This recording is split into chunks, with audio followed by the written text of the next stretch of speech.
Thank you for tuning in to The Victory is Greater Than the Struggle, an ex-lesbian podcast with myself, your host, Jessica Newsom. So I was trying to do push-ups the other day, okay? Point is, I got to be able to do 40 push-ups, and that is a difficult task for me, straight up. Push-ups in general are very hard for me, but I am trying to build up the endurance to be able to do them. And so when I was doing them with a couple other people, I had on like a duty belt, right? And I had on a bulletproof vest, and I'm trying to do these push-ups, and I just felt like I could hardly do any because I had all this extra weight on me, you know? And when I took it off and started doing it, it was still difficult for me, but it was much lighter. It was much easier. I still wasn't where I wanted to be, but I didn't have that weight on me that kind of held me down and held me back. And so I think a lot of us just running this race, when I say running this race, I'm talking about just from that moment of salvation, saying yes to God and, all right, God, I don't know what's going to happen, but I'll follow you. Okay. From that moment on to finishing our race, the moment we die, and God says, well done, you were good and you were a faithful servant, right? You did what I asked you to do, you know? That race is difficult. And a lot of times we are running this race.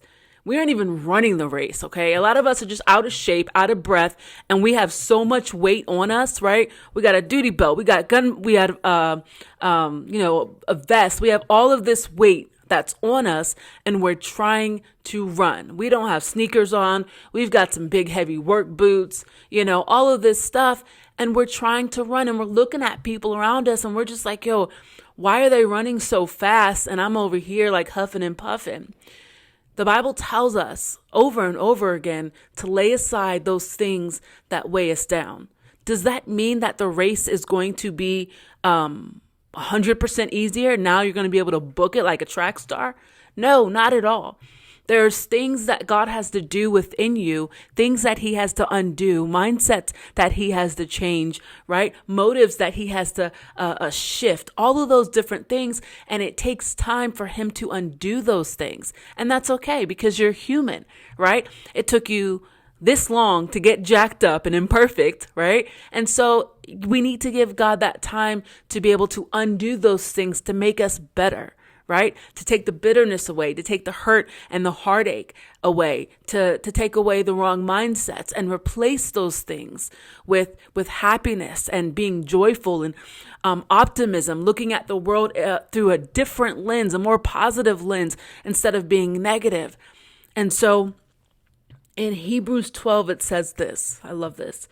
Therefore, since we are surrounded by so great a cloud of witnesses, let us also lay aside every weight and sin which clings so closely, and let us run with endurance the race that is set before us, looking to Jesus, the founder and perfecter of our faith, who for the joy that was set before him endured the cross, despising the shame, and is seated at the right hand of the throne of God.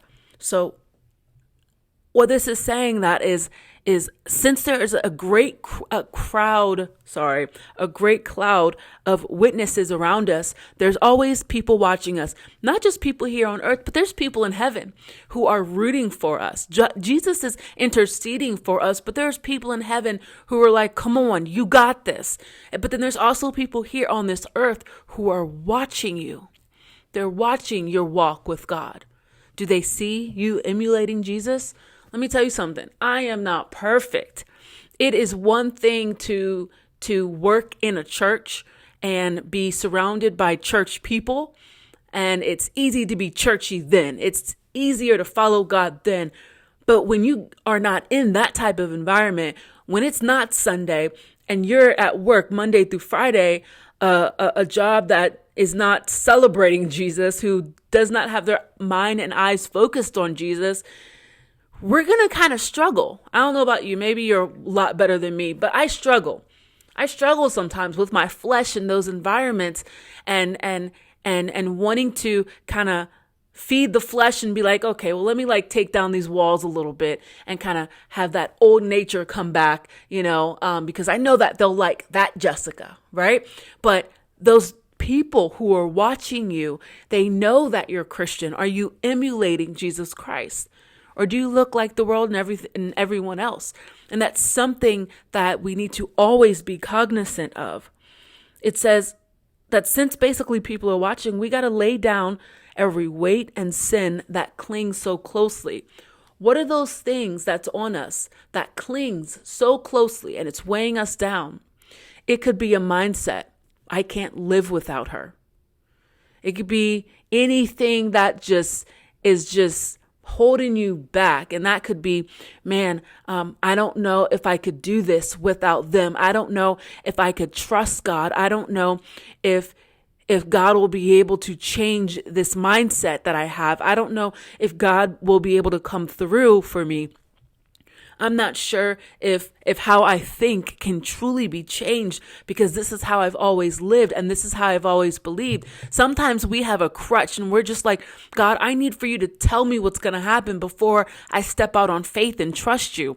And a lot of people are there. They're just like, God, before I totally dismantle part of my life in faith, tell me what's going to happen, because I don't want to dismantle this area of my life. I don't want to disrupt and disturb and possibly disable this area of my life, stepping out on faith and trying to trust you. What if you don't come through and I just dismantled all of that? I can't put it back together. Then what do I have? Come on now, that's not faith. Those are things that weigh us down. It's saying, I am going to trust on things of this world. I'm going to put my dependence on people, my dependence upon people instead of God. I'm going to put my dependence on things that I could see, feel, and touch instead of the God who created all of these things. And when we keep these weights on us, these mindsets, when we keep these ways of believing and thinking, we are weighed down and we cannot run with endurance the race that is set before us. And there's so many Christians who are just barely walking, out of breath, weighted down. And we're just like, man, your Christianity, I kind of don't want that. If that's what it looks like, it's not that fun, right? Like it doesn't seem fruitful. But then there's other people who just seem to be just sprinting. It's because they laid down those things that so easily trip them up, tangle them up. There's some phone numbers that you need to delete. There's some people that you need to let go of. Maybe you need to learn how to be by yourself instead of being so afraid to let some people go, because you'll be lonely and you aren't sure if God can fill that void. There's some things that God is telling you to give up and throw away, but we aren't doing it. We're holding on to that weight that so easily trips us up and entangles us and keeps us from running the race that God has set before us. So what are those things in your life that God is telling you to let go of, to back off of? And sometimes we want to try to add a little bit of stuff to what God said. God will put in your heart to do something, but then we kind of tweak it so that we kind of do it, but we kind of don't all the way. If God tells you to delete that person's phone number, if you just block it for 2 weeks and then that's it, and then they call back, right? Or you call them, whatever the case is, that's not really being obedient. God's telling you to let that person go. But we're always trying to find a way to please God, but please our flesh at the same time. I want to do what God is saying, but I want to still be happy. I don't want to be afraid. I'm too afraid to trust God, right? So it's kind of standing on the in-between, kind of teeter-tottering between lukewarm, between being hot and being cold. It's being a lukewarm Christian. And so when God says to lay aside, He says it right here in Hebrews 12. There's no if, ands, or but. He said, lay aside every weight. He didn't say if you want to. He didn't say give them chance after chance. He didn't say with stipulations. He's saying if it is something that is weighing you down, you need to lay it aside. If it's family, sometimes you need to move out. Stop making excuses. The fact that you don't have enough money and you're waiting for your finances to be better in order for you to move out. So you're going to sit there and take the abuse. Can you really probably try to move out? Maybe you're going to have to live in a place that you kind of don't want to live in, right? It's not as beautiful and lavish as you'd like it to be, but it's something that you can do.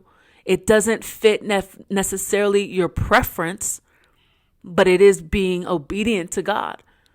Right? So God's just like, wait a second. You have to set aside those weights. Stop making excuses. Whatever it is you're thinking about right now as I'm saying this, that's what God is telling you.